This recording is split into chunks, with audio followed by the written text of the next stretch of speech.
तो हेलो दोस्तों, नमस्कार। आप सभी का हमारे यूट्यूब चैनल पर स्वागत है। यदि आप लोग क्लास 12th हिंदी स्टूडेंट हैं और 2025 में एग्ज़ाम देने वाले हैं, तो आज का वीडियो आप सभी लोग के लिए बहुत ही इम्पोर्टेंट होने वाली है, क्योंकि यहाँ पर मैं आपको 6 नंबर बिल्कुल 100% पक्का करवाने वाला हूँ, क्योंकि ये प्रश्न आपके बोर्ड एग्जाम के लिए काफ़ी इंपॉर्टेंट है। और जितना मैं आपको बताऊंगा उतना यदि आप पढ़ करके जाते हो तो इस वाले टॉपिक से आपके 6 नंबर एकदम 110% पक्के हो जाएंगे। यहाँ पर आपको समझ कर चलना है कि यहाँ पर आपको ये नंबर पूरी तरीके से मिलने वाले हैं। एक भी नंबर आपका यहाँ पर नहीं कटेगा। 6 नंबर यदि संपूर्ण तरीके से आपको पक्का करना है तो इस वीडियो को आप लोग शुरू से लेकर के अंतिम में देख लीजिएगा, क्योंकि आज का जो हमारा टॉपिक रहने वाला है आपका इसी के ऊपर रहने वाला है। काव्य सौंदर्य यानी कि रस, छंद और अलंकार के बारे में रहने वाला है कि कौन सा रस आपको पढ़ना चाहिए ताकि वो आपके एग्जाम में आ जाए, कौन सा छंद आपको पढ़ना चाहिए ताकि वो आपके एग्जाम में आ जाए, और कौन सा आपको अलंकार यहाँ पर पढ़ना चाहिए जो कि आपके एग्जाम में आ जाए। तो इस प्रकार से ये चीज़ें मैं आपको बताने वाला हूँ। तो सबसे पहले हम लोग बात कर लेते हैं कि जो रस होता है ये आपके 2 आते हैं, 2 में से आपको 1 करना होता है। छंद भी आपका 2 आता है, उसमें से आपको 1 करना होता है। अलंकार भी आपका आता है, ठीक है? तो यहाँ पर हर एक जो टॉपिक है वो आपका 2-2 नंबर का टॉपिक है, ठीक? 2 नंबर का रस आएगा, 2 नंबर का छंद आएगा, 2 नंबर का अलंकार आएगा। तो अब आइए हम लोग बात कर लेते हैं सबसे पहले कि कौन-कौन सा रस आपको पढ़ना है। सबसे पहले हम रस के ऊपर पढ़ने वाले हैं कि रस में कौन से टॉपिक पढ़ने चाहिए, और छंद में फिर हम लोग देखेंगे और फिर लास्ट में अलंकार को भी देखेंगे। तो सबसे पहले आइए हम लोग बात कर लेते हैं कि रस रस में आपको कौन सा टॉपिक पढ़ना चाहिए। तो रस में मात्र ये टॉपिक आपको पढ़ने हैं। पहला आपका रस कौन सा है? अब यहाँ पर जो इजी है वही मैं आपको बता रहा हूँ और साथ ही में इम्पोर्टेंट भी हैं, और जितने मैं आपको बता रहा हूँ यदि आपको सारे पढ़ करके जाते हो तो 6 नंबर आपका यहाँ पर कोई भी नहीं काट सकता है। बिल्कुल 6 नंबर 100% आपको मिलेंगे। तो पहला इसमें टॉपिक आपका है हास्य रस। हास्य रस का मतलब क्या होता है, इसकी परिभाषा आपको लिखनी होगी और साथ ही में उदाहरण भी लिखना होगा, तब आपको 2 नंबर दिए जाएंगे। तो हास्य रस में आप बताएंगे कि अपने अथवा पराये के वेशभूषा, वचन अथवा क्रियाकलाप आदि से उत्पन्न हुआ हास नामक स्थायी भाव जब आपका विभाव, अनुभाव और संचारी भाव से संयोग करेगा तो हास रस की उत्पत्ति होती है। सिंपल सी परिभाषा है कि या फिर अपने की बात करो या फिर आप लोग पराये की बात करो, या फिर अपने या फिर पराये के वेशभूषा, उसका चरित्र, उसका जो शकल सूरत दे करके जो कह सकते हो कि मन में आपका हास नामक स्थायी भाव उत्पन्न होता है, और जब वो आपका विभाव, अनुभाव और संचारी भाव से मिलता है तो फिर आपका हास रस की उत्पत्ति होती है। सिंपल सी इसकी परिभाषा है। यहाँ से आप लोग लिखेंगे कि अपने अथवा पराये के वेशभूषा, वचन अथवा क्रियाकलाप आदि से उत्पन्न हुआ हास नामक स्थायी भाव जब आपका विभाव, अनुभाव और संचारी भाव से संयोग करेगा तो हास रस की उत्पत्ति होगी। उदाहरण कौन सा आपको यहाँ पर बताना है?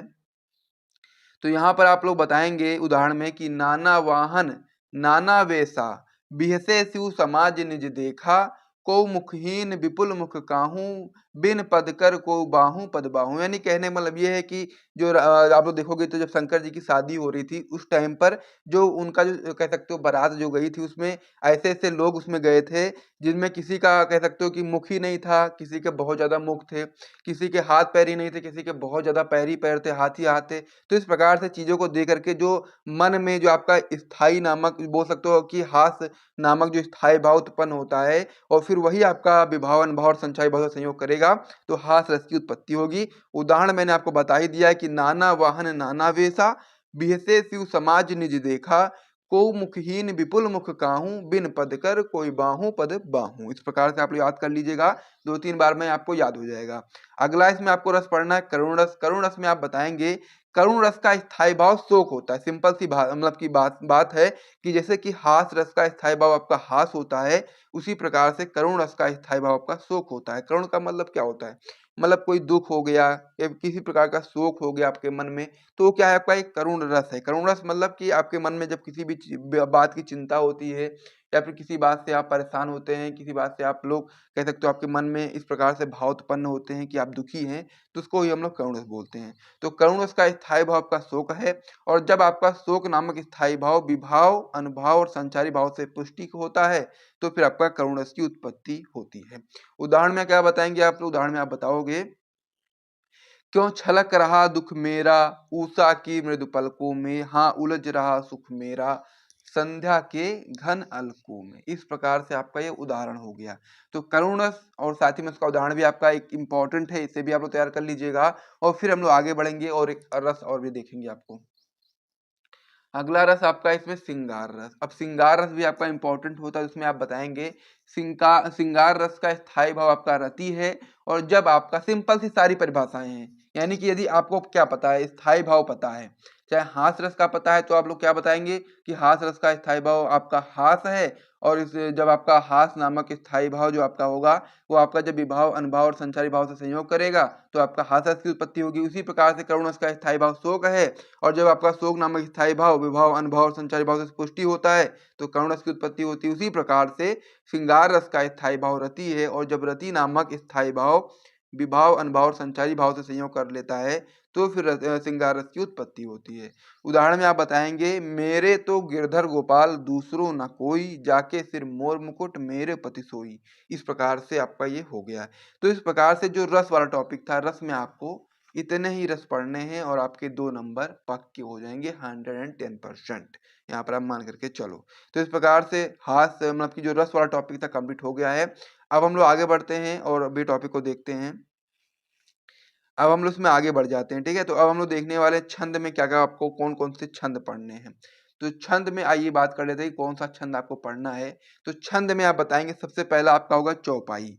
चौपाई क्या होता है, चौपाई में आप बताएंगे कि चौपाई आपका सममात्रिक छंद है। इसमें आपके 4 चरण होते हैं और प्रत्येक चरण में आपकी 16 मात्राएं होती हैं, ठीक है। क्या होता है कि जो चौपाई होता है आपका सममात्रिक छंद है, यानी कि इसमें जितने भी चरण होते हैं उसमें सभी में मात्राओं की जो संख्या होगी वो समान होगी। तो यही आप बताओगे कि चौपाई आपका सममात्रिक छंद है, उसमें 4 चरण होते हैं और प्रत्येक चरण में आपकी 16-16 मात्राएं होती हैं। उदाहरण में आप बताएंगे, बंदौ गुरुपद पदुम परागा सुरुचि सुवास सरस अनुरागा अमिमय मुरमय चूरन चारु समन सकल भव रुज परिवारु। इस प्रकार से आपका हो गया।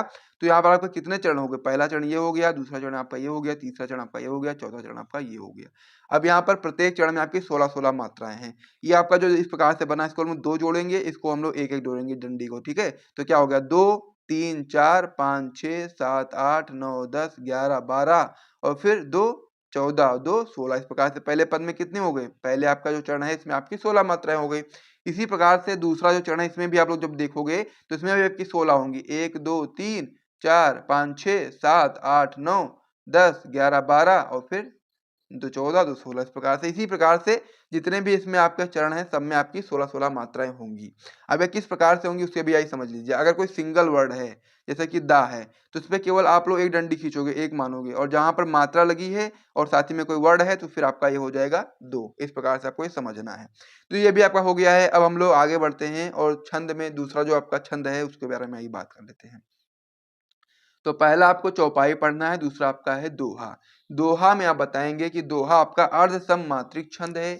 इसमें आपके 4 चरण होते हैं। इसके पहले और तीसरे चरण में आपकी 13-13 मात्राएं और दूसरे और चौथे चरण में आपकी 11-11 मात्राएं होती है। यानी कि जो दोहा होता है ये आपका अर्ध सममात्रिक छंद है, यानी कि इसके आधे जो चरण हैं उनमें तो मात्राएं सेम होगी और आधे चरण में मात्राएं आपकी अलग होगी, वो भी सेम होगी।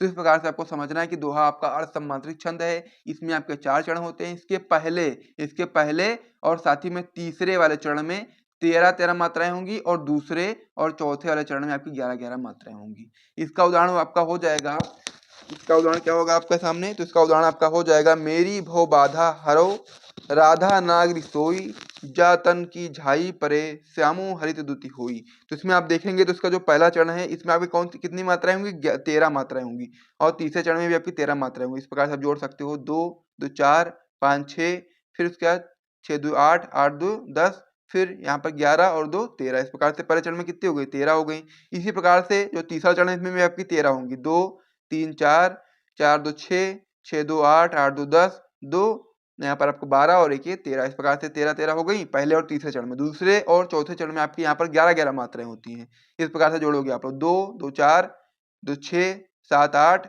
और 9 और फिर 2 11। इस प्रकार से नीचे भी देखोगे तो 2 3 4 5 6 7 8 7 8 के 10 और 1 11। इस प्रकार से आपका ये हो गया है। तो अब हम लोग छंद में तीसरा जो छंद होता है उसके बारे में बात कर लेते हैं। तीसरा आपका इसमें होता है सोरठा। सोरठा में आप बताएंगे कि सोरठा आपका अर्ध सममात्रिक छंद है और इसमें 4 चरण होते हैं। इसके पहले और तीसरे चरण में 11-11 मात्राएं और दूसरे और चौथे चरण में आपकी 13 मात्राएं होती हैं। ये आपका दोहे का एकदम उल्टा होता है। जिस प्रकार से दोहा आपका अर्ध सममात्रिक छंद है, उसी प्रकार से सोरठा भी आपका अर्ध सममात्रिक छंद है। जिस प्रकार से जो दोहा था उसमें जो आपका पहला चरण था और तीसरा चरण था उसमें आपकी 13 मात्राएं थी, लेकिन जो आपका सोरठा है इसमें आपके पहले चरण और जो आपका तीसरा चरण है इसमें आपकी 11-11 मात्राएं हैं और दूसरे और चौथे चरण में आपका 13 मात्राएं हैं। यह आपका दोहे का बिल्कुल उल्टा है।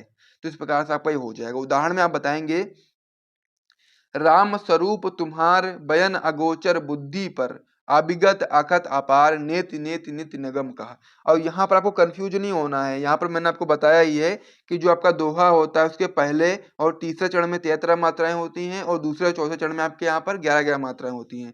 लेकिन उसका एकदम अपोजिट होता है सोरठा। इसमें आपके पहले और तीसरे चरण में 11-11 मात्राएं और दूसरे और चौथे चरण में आपका 13 मात्राएं होती हैं।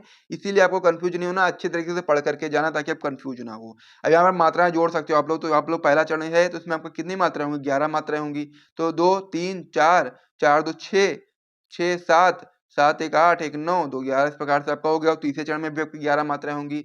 1 2 3 4 5 6 7 8 9 10 11 इस प्रकार से आपका हो गया।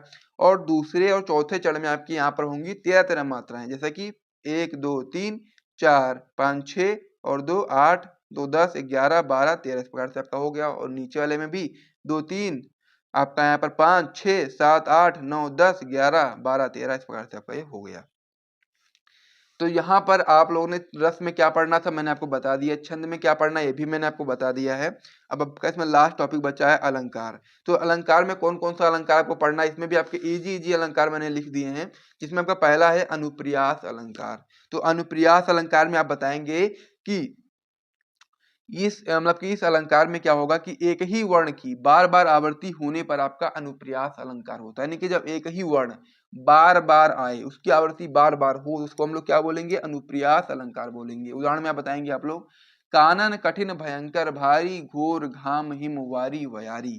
तो यहाँ पर देखोगे कानन में भी आपका का आ रहा है, कठिन में भी आपका का आ रहा है और कानन में भी आपका ना आ रहा है, इसमें भी आपका ना आ रहा है, भा में भयंकर में भी भा आ रहा है, भारी में भी भा आ रहा है। तो इस प्रकार से देखेंगे तो जब एक ही वर्ण की बार बार आवृत्ति होती है तो उसको हम लोग अनुप्रियास अलंकार बोलेंगे। स्पष्टीकरण में बता सकते हैं कि इस उदाहरण में का भा रा भा घा इस प्रकार से अक्षर एक से अधिक बार आए हैं। इस प्रकार से आपका ये हो गया। तो पहला अलंकार हो गया, इसे आप नोट कर लीजिए। फिर हम लोग अगले की ओर बढ़ जाते हैं। अगला अलंकार इसमें आपका होता है यमक अलंकार। इसमें आप बताएंगे कि जब एक ही शब्द दो या दो से अधिक बार आता है और भिन्न भिन्न अर्थों में प्रयुक्त होता है तो वहां पर यमक अलंकार होता है। यानी कहने का मतलब ये है, उदाहरण में आप देख लोगे कि जब एक ही शब्द दो या दो से अधिक बार आए लेकिन उसका जो अर्थ हो वो अलग अलग हो, हर एक जगह पर अलग अलग हो, तो उसको हम लोग यमक अलंकार बोलते हैं। जैसे कि एग्जाम्पल में काली घटा का घमंड घटा। तो यहाँ पर देखोगे आप लोग घटा यहाँ पर भी आ रहा है, यहाँ पर भी घटा आ रहा है, लेकिन दोनों का अर्थ अलग अलग है। नीचे आपका है नवमंडल तारक वृंद की। तो यहाँ पर देखोगे तो जो आपका काली घटा है, तो घटा का मतलब क्या है? पहली वाली घटा का मतलब है बादल, और जो दूसरी वाली घटा का है घमंड घटा का मतलब जो है वो आपका कम हो गया। तो इस प्रकार से आपको ये समझना है कि जब एक ही शब्द की दो या दो से अधिक बार आए और साथ ही में उसका जो अर्थ वो भिन्न भिन्न हो तो उसको हम लोग यमक अलंकार बोलते हैं।